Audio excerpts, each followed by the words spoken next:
this humble bag of lentils could be saving you $80 a month. If you want to find out how, don't go away. Welcome to Grocery Dad. Now, this video is for you if you want to cut your food costs, if you want to make smarter food choices, and especially if you have a family, because the cost of groceries can and probably will go through the roof when you have kids to feed. It is another 5 fabulously easy frugal food swaps that will save you hundreds of dollars a year. And if you like this sort of thing, you should definitely check out my other video on food swaps, because it is also incredibly useful. So I'm going to jump straight in with one that lots of people have been talking about in the comments, and it's swapping out meat for those lentils that I showed you earlier, or things like beans. Now, if you, like me, you grew up in a house where meat was on the plate basically every single night, then the very suggestion of a meatless meal was a bit like a crime against humanity. So for a long time, I just thought meals without meat were missing something, just not complete. But with the way prices are now, I realise I just can't be that closed and fussy anymore. Ground beef, for example, is going to set you back at least $5.50 a pound, depending on where you are in the world. But for something like red lentils, you're looking at maybe $2 a pound. And they're going to go a lot further. Now, typically for us, we're talking about things like lentil curries in our house. But, I mean, you could be doing bean tacos, shepherd's pie, lasagna, chili. Really, the options are pretty endless. Now, if you are feeding children, I can tell you I highly doubt they will even notice the difference most of the time.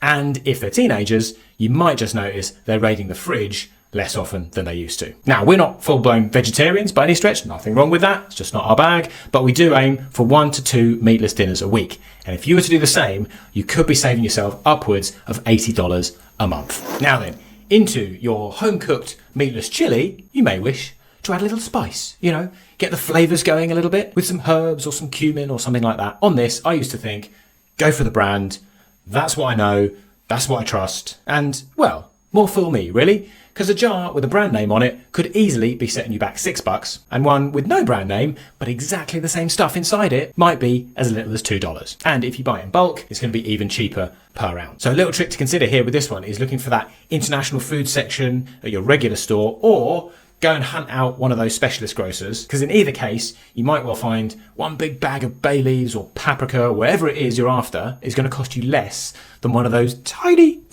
little jars of McCormick's. Now, this one is easy money, people. No difference in quality, no reason whatsoever to be forking out extra for the exy stuff. Now, when we go to number 3, and just quickly before we dive into it, if you're enjoying this video, give it a thumbs up, because that goes a long way to supporting the channel. This one gets me every single time I see folks putting it in the cart or the basket, because these shop-bought jars of sauce are just so crap and expensive. I mean, the most basic shop-bought varieties are going to set you back at least $2 a go, and quite a few of the more expensive ones are way more than that anyway. And on top of that, half of what's in them is very often just water anyway. So you are literally paying at least $1 for something that comes out of your tap, plus all those stabilizers and fillers that you didn't want in the first place. I was thinking about doing a kind of a blind taste test of these different sauces, just to see if you can taste the difference, between shop-bought and homemade. Pretty sure you can, but would that be interesting? Let me know in the comments. Now, that aside, get yourself a little recipe, experiment a little bit with different quantities and different flavors until you just kind of find something that you really like. And that's what I've been doing for years now, really, just playing with different flavors. And what you'll end up paying is closer to something like 50 cents a portion for something that is infinitely tastier and infinitely better for you. We used to go through these phases, my wife and I, of buying these like artisan loaves of bread from a local coffee shop. And to be honest, I don't even want to tell you how expensive they were, because it's a bit embarrassing, to be perfectly honest with you. Anyway, my wife said one day she was going to start making bread herself. And of course, I took the mickey. I said she wasn't Barbara out of The Good Life, all that kind of stuff. But she did it anyway. And I'm very glad she did, because the bread she makes tastes amazing, and it costs less than $1 a loaf. What's more, it does not contain any of the muck you get in bread off the shelf at the grocery store. It is literally flour, yeast, salt, water. That is it. Now, of course, it does take time, and that is something that you're going to have to factor in with most of these swaps. But we want to bring our costs down long term.